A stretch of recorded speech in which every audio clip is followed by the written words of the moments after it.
Chinese products तुम्हाला इथं abundance मध्ये मिळतील. ओके.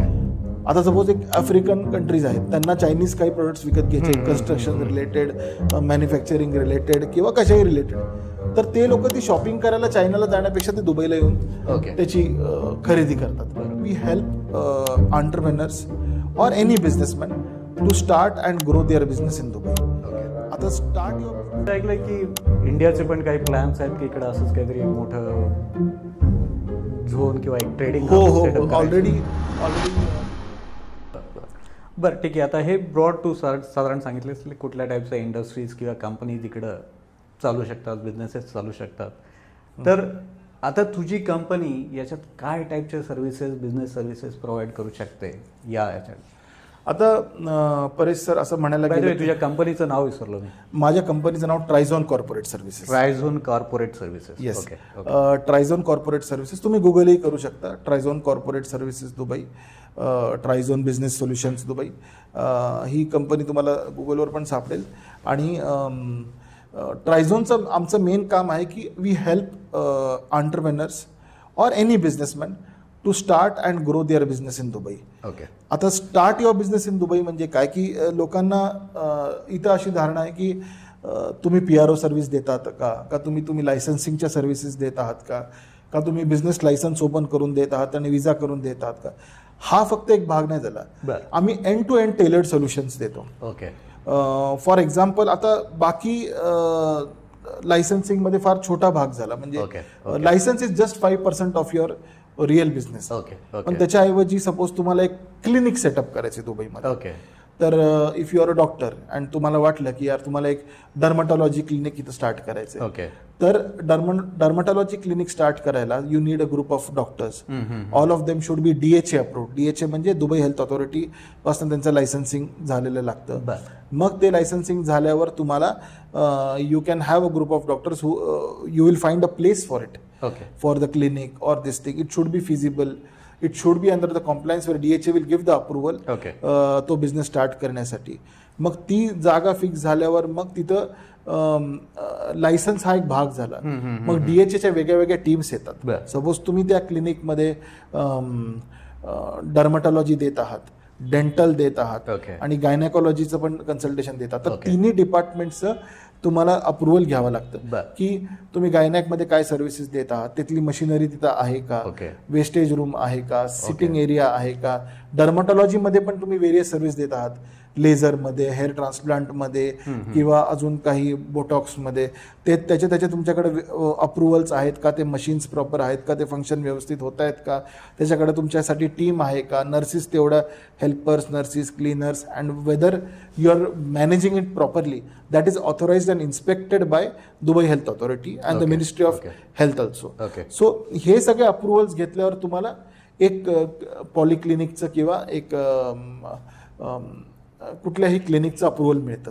तर ह्या सगळ्या फॅसिलिटीज आम्ही प्रोव्हाइड करतो. A to Z कन्सल्टेशन झालं. This is about one industry. Suppose you have to start a manufacturing unit. Suppose तुम्ही एक मॅन्युफॅक्चरिंग युनिट करत असाल फूड पॅकेजिंगचं मॅन्युफॅक्चरिंग युनिट करत असाल, तर तुम्हाला ती फॅक्टरी कुठं टाकायची आहे, दुबईतच टाकायची आहे का रासेल खैमाला टाकायची आहे का शारजाला टाकायची आहे, त्या वेअरहाऊस तुम्हाला बघावं. त्यानंतर त्याचं EPC सेटअप, EPC कन्सल्टिंग होईल. EPC कन्सल्टिंग टीम आमच्या अंडर आहे जी तुम्हाला अख्खं वेअरहाऊसचं ऑटोमेशन, मॅनेजमेंट आणि स्ट्रक्चरिंग करून देईल, फॅक्टरीचं स्ट्रक्चरिंग करून देईल. त्यानंतर त्याचे अप्रुव्हल्स येतील, तिथं सिव्हिल डिफेन्सचं अप्रुव्हल येईल, म्युन्सिपॅलिटीचं अप्रुव्हल येईल, बाकी गव्हर्नमेंट डिपार्टमेंटचे अप्रुव्हल असतील. त्यानंतर तुम्हाला लायसन्स भेटेल तो मॅन्युफॅक्चरिंग सेटअप करायला. And after that you can easily start and do your business over here. Okay. आता तू अनायस मॅन्युफॅक्चरिंग सेक्टरमध्ये वळलाच आहेस, तर मॅन्युफॅक्चरिंग अजून कुठल्या टाईपच्या इंडस्ट्रीज, कंपनीज किंवा इथं आहेत हे ज्याची तुला माहिती आणि ती अजून जरा लोकांपर्यंत आपण पोहोचवू शकतो? म्हणजे कुठल्या टाईपचे, आता ऑटोमोटिव्ह काही आहे का, किंवा कन्स्ट्रक्शन रिलेटेड मॅन्युफॅक्चरिंग आहे, किंवा अजून काय फूड स्टफ एक सांगितलं तर अजून काय आहे, केमिकल आहे, टेक्स्टाईल आहे, यातल्या कुठल्या टाईपच्या मॅन्युफॅक्चरिंग इंडस्ट्रीज सध्या दुबईत जास्ती आहेत? इथं दुबईमध्ये almost various kind of manufacturing येतात. तुम्हाला त्यातले काही एक्झाम्पल्स द्यायला लावू तर इथं मेडिसिन मॅन्युफॅक्चरिंग सुद्धा होतीये. हो. इथं फार्मास्युटिकल्स आहेत, इकडं पेंट मॅन्युफॅक्चर होतं, एशियन पेंट्सचा इथं प्लांट आहे अल्पोसमध्ये, आणि एशियन पेंट्स आहे, आणि प्लस वेगळ्या वेगळ्या केमिकल्स, इंडस्ट्रियल केमिकल्स आहेत, त्यांचं मॅन्युफॅक्चरिंग इथं होतं आहे. टेक्स्टाईल पण बहुतेक टेक्स्टाईलही आहे. आणि इथं तसं बघायला गेलं तर फॅब्रिकेशन ऑफ इंडस्ट्रियल युनिट्स, अच्छा, ह्याचे पण मोठ्या मोठ्या फॅक्टरीज इथं आहेत. तुम्हाला इंडस्ट्रीला लागणारे फॅब्रिकेशन्स वगैरे, शिपचं जे मेंटेनन्स म्हणतो त्याचं जे मॅन्युफॅक्चरिंग, त्याचे जे सेटअप्स असतात तेही इथं जास्त आहेत. फूड पॅकेजिंग तर आहेच आहे. Food packaging is a very large business, ज्यात तुम्ही वेगवेगळ्या देशातनं जे फ्रोझन फूड्स किंवा हे येतात त्याला पॅकिंग रिपॅकिंग करून फूड, हॉटपॅक म्हणून एक कंपनी तुम्ही ऐकली असेल दुबईमध्ये, ती फूड कंटेनर्स मोस्टली बनवते, स्टार्टिंग फ्रॉम स्पून्स, कंटेनर्स, प्लॅस्टिक्स, आणि त्याचे ते बाकी जे टेट्रा पॅकनी बनवलेल्या ज्या गोष्टी असतात त्या सगळ्या, बॉटल्स म्हणा, ह्या सगळ्या मॅन्युफॅक्चर होतात. आणि व्हेरियस काइंड्स ऑफ थिंग्स दुबईमध्ये अजून मॅन्युफॅक्चर होत आहेत. बरं, हे जे आता मॅन्युफॅक्चरिंग सेक्टर आपण डिस्कस करतोय, तर याच्यासाठी सर का कोणा प्रेक्षकांना किंवा कोणी प्रॉस्पेक्टिव्ह इन्व्हेस्टरना त्यांना फिजिबिलिटी याची हवी असेल तर ती तुम्ही सर्व्हिस प्रोव्हाइड करता, की आता एखाद्याला काय पर्टिक्युलर टेक्स्टाईल मॅन्युफॅक्चरिंगचं एक सेटअप टाकायचं, तर त्याची अशी थोडीशी फिजिबिलिटी रिपोर्ट बनवून देणे किंवा ओव्हरऑल काय आहे मार्केट याचं स्टडी करून देणं, असं काही सर्व्हिसेस तुम्ही प्रोव्हाइड करता सध्या? हो. आम्ही आता जेव्हा क्लायंट आमच्यासाठी या प्रोजेक्टसाठी येतो, आम्ही त्यांना A to Z त्यांना एक प्लॅन देतो की not just the licensing part, if you need to have स्टार्टिंगचं मॅन्युफॅक्चरिंग झालं तर तुम्हाला एक वेअरहाऊस टाकायचं आहे, त्या वेअरहाऊसचं इयरली रेंट किती आहे, 5 इयरचं कॉन्ट्रॅक्ट घेतलं तर किती, इथून सुरुवात होती आपली.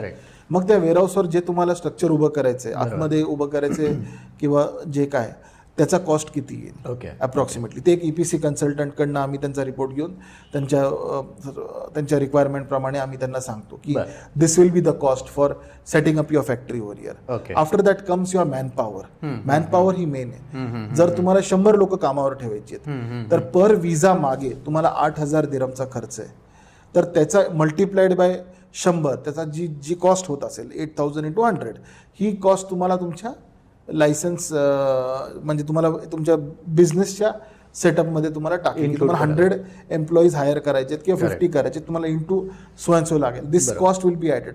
Apart from there are many such things in the feasibility report, such as त्याला किती मार्केटिंग लागेल, त्याचा scope, industry scope, inside UAE किती आहे, आउटसाइड UAE किती आहे, म्हणजे इथून एक्सपोर्ट जर करायचे तर त्याचा स्कोप किती आहे, त्याला लोकल कन्झम्पशन त्या प्रोडक्टचं किती आहे, ह्याचा सगळा टोटल फिजिबिलिटी रिपोर्ट तयार करून आम्ही तुम्हाला देतो. त्यानंतर तुम्ही तुमचं स्टडी करू शकता, तुम्ही तुमच्या टीमशी डिस्कस करून, म्हणजे जो क्लायंट आहे तो टीमशी डिस्कस करून त्याच्यावरचा एक कॉल घेऊ शकतो. That is how we work. Okay, great. Just एक ब्रॉड सगळ्यांसाठी जस्ट अंडरस्टँडिंग, समजा मॅन्युफॅक्चरिंग सेटअप आता आपण फोकस करतो डिस्कशनला, तर कुठल्या अशा वेगळ्या स्टेजेस असतील किंवा कुठल्या स्टेप्स असतील, आणि साधारण एक त्याची लेंथ काय होऊ शकते, किती दिवस, किती आठवडे, किती महिने, टिल द टाईम की सुरुवात आयडियापासनं ते रिअली की आता त्यांनी बिझनेस चालू करायचा आहे, म्हणजे आधी ते काय डॉक्युमेंटेशन कंप्लीट करणे आणि रिअली असा एक काही आपल्याला लोकांना थोडासा एक इन्फॉर्मेशन पोहोचवता आलं की साधारण लेंथ किती असू शकते त्या इनिशियल पिरियडची? आता असं बघायला गेलं परिसर तर वेगळ्या ज्या इंडस्ट्रीज आहेत, सपोज आपण म्हणायला गेलो तर मॅन्युफॅक्चरिंगमध्ये एक टाइम फ्रेम वेगळा आहे, बरोबर, क्लिनिकल सेटअप्समध्ये टाइम फ्रेम वेगळा आहे, एक तुम्हाला रेस्टॉरंट टाकायचं आहे त्याचा टाइम फ्रेम वेगळा. सध्या आधी आपण मॅन्युफॅक्चरिंगचं डिस्कस करू. मॅन्युफॅक्चरिंगमध्ये जर आपण बघायला गेलो तर मॅन्युफॅक्चरिंग युनिटमध्ये तुम्हाला सर्वात आधी तर यू हॅव टू फिजिबिलिटी रिपोर्टपासून सुरुवात होती. फिजिबिलिटी रिपोर्ट आपण काही 7 to 10 वर्किंग डेजमध्ये त्यांना आपण फिजिबिलिटी रिपोर्ट तयार करून देतो. ठीक आहे, regarding according to the requirement. मग आमचा फिजिबिलिटी कन्सल्टंट जो इन हाऊस असतो तो तुम्हाला तुमच्याशी टीमशी डिस्कस करून तुमचे रिक्वायरमेंट्स घेऊन तुम्हाला ते रिपोर्ट तयार करून, त्या रिपोर्ट नंतर मग if you are ready to start the process, then it takes time to find the required space. मग ती स्पेस फाइंड करायला तुम्हाला दुबई पाहिजे किंवा रासल खैमा पाहिजे किंवा शारजा पाहिजे, अजमान पाहिजे, बरोबर, त्याप्रमाणे तुम्हाला ती स्पेस आम्ही अलॉट करून देतो. मग ती वेअरहाऊसची जी स्पेस आहे तिचा कॉन्ट्रॅक्ट एकदा झाल्यावर मग तिथं तुम्हाला EPC कन्सल्टंट टाकून तुम्हाला त्या फॅक्टरीचं सेटअप करायचं आहे. त्यासाठी कधी 3-1 महिने लागतात फॅक्टरीचं सगळं सेटअप करायला. And after that you are good. In 10 days mostly the licensing process पूर्ण होती. And after that you are good to. म्हणजे 3 ते जर फॅक्टरी सेटअप करायची तर 3 महिन्याचा टाइम घेऊन 3 ते 4 महिन्याच्या आत आपण आम्ही करून दिलेला आहे याच्या आधी. बरं. हो हो. बरं. आता हे वेगवेगळे लोकेशन्स आहेत, जसं शारजा तू म्हटलास किंवा दुबई आहे, रसल खेमा, असे वेगवेगळे काही लोकेशन्स आहेत. तर प्रत्येक याचं काहीतरी एक ॲडव्हान्टेज आहे का मॅन्युफॅक्चरिंग सेटअपसाठी, किंवा त्या प्रत्येक लोकल गव्हर्नमेंट बॉडीज असतात की त्या पर्टिक्युलर इंडस्ट्रीला सपोर्ट करतात, असं काही पर्टिक्युलरली आहे का इकडं? की असं बघायला गेलं तर काही ठिकाणी हे आहे. आता सपोज तुम्ही शिपिंग रिलेटेड कुठलाही बिझनेस म्हणाल तर हे जे बिझनेस आहेत ते मोस्टली पोर्ट्सला लागून थ्राईव्ह करतात. एक्झॅक्टली पोर्टला लागून त्याचे पोर्ट्सचे फ्री झोन आहेत. सपोज तुम्ही जबल अलीला जाल, जबल अलीला पोर्ट आहे, तर जबल अली साऊथ दुबईच्या पुढे एक ठिकाण आहे अबुधाबी बॉर्डर लागायच्या आधी. तर जबल अलीमध्ये मोस्टली असं मॅन्युफॅक्चरिंग, जबल अलीमध्ये मॅन्युफॅक्चरिंग युनिट्स तर आहेतच मोठ्या, पण त्याच्या व्यतिरिक्त जे इम्पोर्ट एक्सपोर्टचा जो व्यवहार होतो, ह्यूज इम्पोर्ट एक्सपोर्टचा, तो जबल अली पोर्टला लागून त्याच्या सगळ्या कंपनीज असतात. Because they prefer to work in the Jebel Ali, they prefer to set up their company or their establishment in the Jebel Ali port. Because त्यांना दुबईच्या आतमध्ये काही काम नसतं. त्यांचा मोस्टली प्रोडक्ट बाहेरून येतो, ते त्याला पॅकिंग, रिफिनिश, रिपॅकिंग करून त्याला बाकी आफ्रिकन किंवा युरोपियन कंट्रीजला रिएक्सपोर्ट करतात. तर त्यासाठी त्यांचा जो भर असतो तो Jebel Ali port, Ajman port, Sharjah port free झोनवर असतो. आता याच्यात अजून एक एअरपोर्ट फ्री झोन्स आहेत. आता शारजा एअरपोर्ट फ्री झोन आहे आणि दुबई एअरपोर्ट फ्री झोन आहे. त्याचा काय फायदा आहे की जे गुड्स आहेत त्याची जी देवाणघेवाण ती मोस्टली फ्लाईट्सनी होतीये. मग सपोज काही इलेक्ट्रॉनिक्स असतील, मोबाईल फोन्स असतील, गोल्ड असेल, डायमंड असेल, किंवा एकदम फ्रेश फूड्स असतील जे फ्लाईट कार्गोनी ये जा करतायत, मोस्टली जे फ्लाईटनी येतात आणि फ्लाईटनी जात आहेत. तर त्याचे जे एस्टॅब्लिशमेंट्स आहेत ते सगळ्या दुबई एअरपोर्ट फ्री झोन आणि शारजा एअरपोर्ट फ्री झोनच्या जवळ आहेत. का? कारण की तो माल सिक्युअर ठेवावा लागतो. Inside the free zone there is high security and high level of infrastructure for such establishments, so that they can import and re-export these goods to different countries. For example, gold, diamonds, heavy electronics, and heavy electronics like mobile phones and expensive ones. आणि plus fresh foods झाले, frozen foods झाले जे फ्लाईटनी येत आहेत वेगळ्या various countries मधून, त्यासाठी हे एअरपोर्ट फ्री झोन्स लोक प्रिफर करतात. अदर दॅन दॅट तुम्ही बघायला गेल तर ऑटोमोटिव्ह इंडस्ट्री मोस्टली शारजामध्ये थ्राईव्ह करते. तर तुम्हाला त्याचे क्लायंट्स आणि त्याचा सगळा जो मार्केट इन्फ्रास्ट्रक्चर आहे तो सगळा शारजामध्ये भेटतो. तर तुम्हाला ऑटोमोटिव्ह इंडस्ट्री थ्रूच्या रिगार्डिंग काहीही काम करायचं असेल, whether you are scrap business owner और तुम्हाला स्क्रॅप ऑटोमोटिव्हचा स्क्रॅप इम्पोर्ट किंवा एक्सपोर्ट करायचा आहे, you prefer to be in Sharjah. असं आहे. तर ऑटोमोटिव्ह इंडस्ट्रीचा मोस्टली बेस शारजामध्ये आहे, हब आहे. तर असे वेगवेगळे फ्री झोन वेगवेगळ्या एमिरेट्सचे वेगवेगळे रिक्वायरमेंट्स आहेत जिकडं त्या बिझनेस होतात. Depends on with what kind of business they are starting. It's a very large scope. असं आपण त्याला इच कॅटेगरी करायला बघितलं तर त्याला वेळ लागेल सांगायला. बरं. म्हणून ते त्याच्यासाठीच कन्सल्टंट आहेत की बेसिकली यू कॅन गाईड की तुमचा या बिझनेससाठी हे पर्टिक्युलर लोकेशन जास्ती सूट होऊ शकतं. ऑफकोर्स एक्झॅक्टली तुम्ही या सगळ्या इन्साइट त्यांना एक्झॅक्टली. आता सपोज तुम्हाला क्लिनिक करायचंय एक्झाम्पल, तर तुम्हाला क्लिनिकसाठी एकतर हेवी मार्केटिंग लागेल आणि ती मार्केटिंग केल्यावर तुम्हाला तो जो क्लिनिकला येणारे क्लायंट आहे तो clinic should be accessible. So where can the clinic B put, that is the main thing. तुम्हाला दुबईमध्ये कुठल्या लोकेशन्सवर पाहिजे, तुमची टार्गेट नॅशनॅलिटी काय आहे, टार्गेट तुमचा क्लायंट कुठला आहे, त्याप्रमाणे तुम्ही ते क्लिनिकची लोकेशन ठेवून तुम्ही तो क्लिनिक सिलेक्ट कराल. Same goes for restaurant. You need an ample parking space for restaurant to work. After that will come the marketing, after that will come the various things, but you need the accessibility of the location for the restaurant. असा हा एक भाग झाला. तर वेगळ्या वेगळ्या बिझनेसच्या वेगळ्या रिक्वायरमेंट आहेत, आपण त्याचीच कन्सल्टन्सी देतो की how to go ahead with it. Okay. आता एक बऱ्यापैकी ऐकलंय दुबई हा एक ट्रेडिंग हब आहे म्हणून, तर I think let's focus more on trading business activities आणि त्याच्या अराउंड काय काय पॉईंट्स आपल्याला हायलाईट करता येतील. तर ट्रेडिंग म्हणजे काय काय मोस्टली ॲक्टिव्हिटीज होतात दुबईमध्ये आणि असे ॲडव्हान्टेज काय आहे या पर्टिक्युलर या भागात किंवा ऑपॉर्च्युनिटीज काय असू शकतात? ट्रेडिंग ऑपॉर्च्युनिटीज आपण असं म्हणू शकतो की Dubai is a global export hub आहे, इम्पोर्ट एक्सपोर्ट हब. का? कारण की ते टॅक्सेस नाही आहेत. ओके.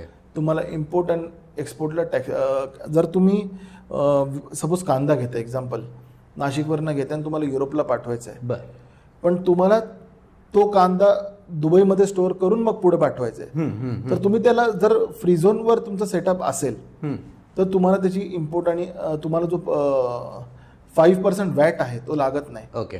तुम्ही सेम कॉस्टमध्ये ते करू शकता. ओके. प्लस ट्रेडिंगमध्ये असं आहे की इथं कस्टम्स आणि ड्युटी कमी असल्यामुळं cost of the product is very less. Suppose इथं जर तुम्ही आयफोन बघायला घ्याल किंवा इलेक्ट्रॉनिक्स गुड्स घ्याल तर इंडियापेक्षा स्वस्त आहे तिथं काही इलेक्ट्रॉनिक गुड्स. का? कारण की इथं ती इम्पोर्ट ड्युटी नाहीये आयफोन्सवर, त्यामुळं आयफोन दुबईमध्ये स्वस्त आहे कम्पेअर्ड टू इंडिया काही प्रमाणात. गोल्ड इथं स्वस्त आहे. गोल्ड इथं स्वस्त आहे because of duty again. And many such taxes हे कमी असल्यामुळं दुबई एक इम्पोर्ट एक्सपोर्ट हब. आणि जगातले ज्या देश आहेत हे दुबईमध्ये खरेदी करायला येतात. म्हणजे आपण जसं म्हणतो की आपण पुण्याच्या आसपास राहतोय तर पुण्याच्या आसपासची जी मार्केट्स आहेत ते पुण्यामध्ये खरेदी करायला येतात, मुंबईमध्ये खरेदी करायला येतात त्यांचा माल. जेही ट्रेडर्स आहेत, कपड्यांचे व्यापारी आहेत तर ते मुंबईला माल खरेदी करायला जाणार. तर कपडे असतील, धान्य असतील, टॉईज असतील, काही असेल, तो तिथला लोकल रिटेलर आहे तर तो मुंबईला जाऊन किंवा पुण्याला जाऊन तिथे त्याची ट्रेडिंग करून तो परत त्याच्या हे देतो. Same goes for Dubai. Okay. आफ्रिकाचा मोस्टली फार मोठा, आफ्रिका आणि मीना रिजनचा ओके फार मोठा प्रभाव आहे दुबईवर. ते लोक डायरेक्टली दुबईतनं खरेदी करून गोष्टी. मीना रिजन म्हणजे मीना रिजन म्हणजे काय? आता GCC म्हणजे काय? सौदी, UAE, ओमान, कतर, बहारेन आणि कुवेत. ओके. हे शेजारचे सगळे देश. हो, हे सगळे देश ते GCC म्हणतात त्याला, गल्फ कंट्रीज. आणि मीना रिजन म्हणजे काय? Middle east. मिडल ईस्ट मध्ये आलं तुमचं इराक, सिरिया, जॉर्डन, पॅलेस्टाईन, इजिप्त, हे सगळे जे कंट्रीज आहेत आणि हे सगळं आलं तुमच्या मीना रिजनमध्ये. तर मीना रिजनचा पण प्रभाव ऑलरेडी UAE आहे आणि लोक इथून खरेदी करून त्या साईडला हे करतात. आणि बऱ्याच आपण जे म्हणतो की मुंबई हे देशाचं हब काय? कारण की मॅन्युफॅक्चरिंग कुठेही असेल इंडियामध्ये पण ऑफिस मुंबईमध्ये असतं. त्या कंपनीचं रजिस्टर्ड ऑफिस हे मुंबईमध्ये असतं. सेम गोष्ट कॉर्पोरेट ऑफिस ज्याला म्हणतो ते मुंबईमध्ये. सेम गोष्ट दुबईमध्ये. तुमचं वर्ल्डमध्ये कुठलाही प्रोडक्ट असेल, ब्रँड असेल, त्याचं तुम्हाला ऑफिस दुबईमध्ये सापडणार. कारण की तिथून तुम्ही आयदर जर तुमचा प्रोडक्ट एशियन आहे आणि तुम्हाला युरोपियन मार्केट टार्गेट करायचं, so you should be in Dubai. And if your country is European and you have to target the Asian market, you will be somewhere situated in Dubai. Because it's a global hub, it has म्हणजे त्याला जास्त importance भेटलेला आहे. आणि mostly and trade free country आहे त्यामुळे त्याला जास्त इम्पॉर्टन्स भेटला दुबईला as a trade hub, trading hub. Plus कुठल्या चायनीज प्रोडक्ट्स तुम्हाला इथं अबंडन्समध्ये मिळतील. आता सपोज एक आफ्रिकन कंट्रीज आहेत, त्यांना चायनीज काही प्रोडक्ट्स विकत घ्यायचे, कन्स्ट्रक्शन रिलेटेड, मॅन्युफॅक्चरिंग रिलेटेड किंवा कशाही रिलेटेड, तर ते लोक ती शॉपिंग करायला चायनाला जाण्यापेक्षा ते दुबईला येऊन त्याची खरेदी करतात. दुबईमध्ये बुकिंग होते सगळं आणि नंतर मग त्यांचा जो ट्रेड आहे तो चालतो. ओके. मला वाटतं चायनाचं एक मोठं काहीतरी शॉपिंग मॉल पण आहे का दुबईमध्ये? हो. इथं एक ड्रॅगन मार्ट म्हणून आहे. हा फार मोठा एक मॉल आहे. प्लस असे अजमानमध्ये पण एक असंच चायना मॉल आहे. आणि वेगळे चायनीज इंटरनॅशनल सिटी बघायला जाल तुम्ही तर एक मोठं चायनाचं मार्केट हब येते, जिकडे तुम्हाला सगळे चायनाच्या कंपनीज सापडतील. And you can trade with them directly from China or either from here. They will help you to procure the goods. असं आहे. अच्छा. मी असं ऐकलंय की इंडियाचे पण काही प्लॅन्स आहेत की इकडे असंच काहीतरी एक मोठं झोन किंवा एक ट्रेडिंग. हो. ऑलरेडी इथल्या रुलर्स बरोबर ते बोलून झालेलं आहे त्यांचं. आणि I think they will be starting it soon by the end of next year. तो ते झालेलं आहे. Same on the parallel grounds of dragon mart असं अजून एक इंडिया मार्ट म्हणून येत आहे हो बरसांच्या त्या साईडला. तिथं पण इंडियाची मेजर इम्पोर्ट एक्सपोर्ट आहे. ओके, पण असं पण आहे का की रिव्हर्स वे, म्हणजे इंडियातनं एक्सपोर्ट होऊन माल इकडे येऊन मग कदाचित दुसऱ्या कंट्रीजमध्ये ऑलरेडी चाललंय, ऑलरेडी होते. आणि अदर वे लाईक इंडियामध्ये इम्पोर्ट थ्रू दुबई असं पण काही आहेत का? होते, ऑलरेडी चाललेले सगळ्या गोष्टी. कारण की मोस्टली इंडियन फूड्स आणि इंडियन स्पायसेसला इथून फार डिमांड आहे आउटसाईडला, आणि ते इथून होतच आहे ऑलरेडी. प्लस इंडियन मॅन्युफॅक्चर्ड काही गोष्टी आहेत त्याचं पण मार्केट आता हळूहळू बाहेर होत चाललेलं आहे. आणि त्यासाठी ते लोक दुबईमध्ये त्यांचं एक काय ना काहीतरी सेटअप करतायत. ओके ओके हो हो बरं. हे ट्रेडिंगमध्ये आहे आणि आता त्याच्यात ते ई कॉमर्स आणि या नवीन टाईपच्या ज्या इंडस्ट्रीज आहेत ते त्याच्यामध्येच सगळे इन्क्लूड करतात पॅकेज, का कसं होतं जनरली? लाईक ट्रेडिंग आणि ई कॉमर्स इथं सेपरेटली ट्रीट करतात? पण ट्रेडिंग आणि ई कॉमर्स हा एक फार वेगळा इंडस्ट्री. ई कॉमर्स आता ग्रो होतंय दुबईमध्ये का? कारण की आता आपण बघायला आपण हा फार वरच्या लेवलचे बिझनेस केला, आपण थोडं खालच्या लेवलचे बिझनेस बघू. आता नवरा काम करतोय, बायको घरी आहे. आता तिला करायचं काय? तर तिने काय करायचं, तर ती काही कपड्यांचे काही व्यवहार करत असेल त्यांच्या ग्रुपमध्ये किंवा ह्याच्यामध्ये, किंवा काही केक्स बनवत असेल, किंवा काही स्वीट्स छोटे मोठे स्वीट्स घरी बनवत असेल, सेवरी स्वीट्स ज्याला म्हणतो आपण, टिपिकल त्यांच्या ह्याचे, त्यांना ते हे करायचं आहे, त्यांना त्याचं विकायचं किंवा मार्केटिंग करायचं आहे. तर हे ई कॉमर्स लायसन्स तुम्ही घेऊन स्वतःला सोशल मीडिया आणि बाकी प्लॅटफॉर्म्सवर तुम्ही ऑलरेडी स्वतःला मार्केट करू शकता. तर if you have an e commerce license with you, it's very cheap license, up to 6,000 दिरहम काहीतरी मिळतं ते लायसन्स तुम्हाला. आणि त्यात तुम्ही you can start any small or big kind of e commerce business. Maybe it be beauty products, textile products, cakes और other savouries, sweets, chocolates और एनी सीजनल थिंग्स. आता तुम्हाला वाटलं की यार आंब्याचा व्यवहार करायचा आहे सीझनमध्ये, तर तुम्ही ते आंबे पण त्या ई कॉमर्स प्लॅटफॉर्मवर तुम्ही मार्केट करून तुम्ही ते आंब्याच्या सीझनमध्ये विकू शकता. असे करून वेगळेच छोटे मोठे व्यवसाय हे दुबईमध्ये वाढत आहेत related to e commerce, and related to many small and big services which are now marketed through the e-commerce platform. Influencer marketing through होत आहे आता त्याच गोष्टी. छोटे मोठे गाडीचे स्पेअर पार्ट होत आहेत. अजून काही छोटे मोठे प्रोडक्ट्स आहेत, क्लोथ्स आहेत, ट्रेडिशनल क्लोथिंग वेअर आहे, काही ट्रेडिशनल साडीज आहेत, किंवा काही वेगळ्या गोष्टी आहेत त्या ई कॉमर्स प्लॅटफॉर्मवर लोक विकतात. हा पण एक मोठा बिझनेस थ्राईव्ह होतोय आता दुबईमध्ये. आणि कदाचित म्हणजे मोर एज्युकेटेड पीपल आणि इंटरनेट सॅव्ही असल्यामुळे त्याचा येस. आता तुम्हाला मोबाईलचा यूज करून पण हे सगळं आता करता येतं. मोस्टली या इंडस्ट्रीला फार चांगलं कॅप्चर केलंय फिलिपिनो लोकांनी. बिकॉज इवन अ स्मॉल घरी बसलेली लोक पण ब्युटी प्रोडक्ट्स म्हणा, त्यांचे काही सेवरी स्नॅक्स म्हणा, त्यांचे काही फूड्स म्हणा, हे त्यांचे छोटे मोठे इंस्टाग्राम आणि टिकटॉक पेजेस बनवून, फेसबुक पेजेस बनवून त्याला मार्केट करतायत. किंवा काही छोटी मोठी हेना सर्व्हिसेस म्हणा, तुम्ही जवळ हेना सर्व्हिसेस देत असाल ते सुद्धा तुम्ही ई कॉमर्स प्लॅटफॉर्ममध्ये तुम्ही त्याला हे करू शकता. कुठलीही स्मॉल और बिग सर्व्हिस जी तुम्ही देता, म्हणजे मेहंदीची सर्व्हिस आहे ती तुम्ही ई कॉमर्सवर तुम्ही त्याला मार्केट करतात. So there is a big scope over here for e commerce industry in small and big sector also.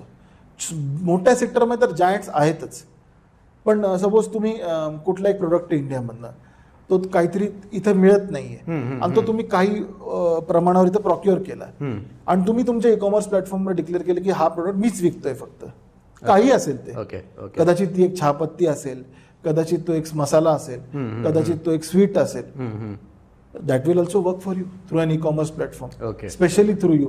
No need to तुम्हाला दुकान किंवा हे टाकायची गरज नाही. तुम्ही तर ऑनलाईन मार्केटिंग करून त्याची ऑनलाईन विक्री करू शकता. बरोबर. ओके.